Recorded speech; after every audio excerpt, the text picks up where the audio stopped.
Mahat ini hampir ditutup beberapa tahun dahulu.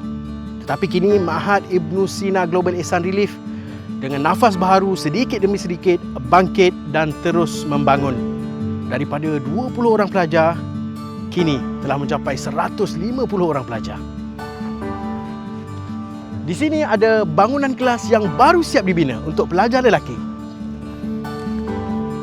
Kelas pelajar perempuan ini dulu usang dan rosak, kini sudah diperbaiki. Dewan makan yang baru ini sedang dalam pembinaan untuk menggantikan ruang makan yang lama. Termasuk fasiliti-fasiliti lain seperti masjid, makmal komputer, asrama dan sebagainya. Sebahagian pelajar di sini merupakan anak yatim yang juga ditaja sepenuhnya oleh Global Ihsan Relief. Semangat anda walaupun kecil, ia mampu memberi kesan dan mengubah masa depan mereka. Kami di Global Ihsan Relief turut membantu pendidikan mereka, terutamanya pendidikan agama. Mereka ini merupakan anak-anak Global Ihsan Relief. Mereka juga merupakan anak-anak anda.